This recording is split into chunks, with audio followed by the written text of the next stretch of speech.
David, may prangkang pahayag laban kay Barbie Forteza. Nagbigay ng pahayag ang kapuso, aktor at entrepreneur na si David Licauco. Hinggil sa naging komento ni Barbie Forteza kung saan itinuturing nito si Khalil Ramos bilang kanyang ideal leading man. Sa kanyang pahayag walang ibang sinabi si David Licauco kundi papuri. Ayon kay David, naiintindihan niya ang paghanga ng aktres kay Khalil at nagpapasalamat pa rin siya sa tagumpay ng sarili nilang tambalan ni Barbie.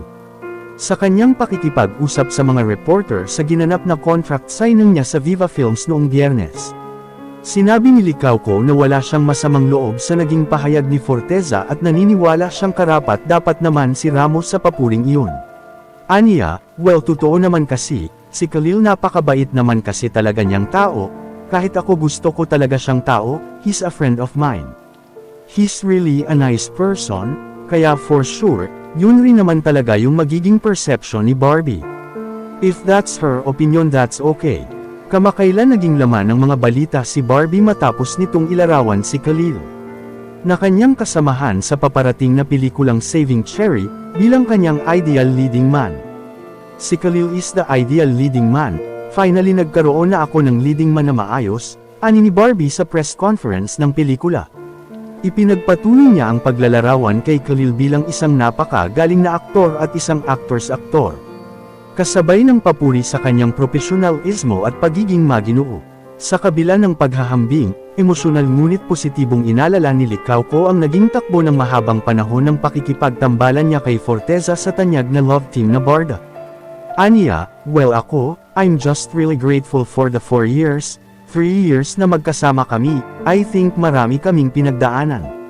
So I'm just really grateful sa partnership namin, I have nothing but praise for her dahil napakagaling niyang actress, I wish her well.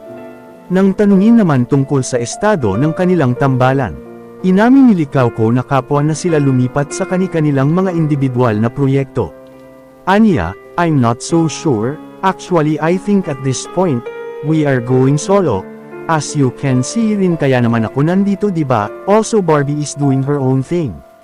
Ang dami niyang ginagawa ngayon ng mga projects, I'm really happy for her, I'm really proud of her kasi yun naman talaga yung gusto talaga niyang gawin.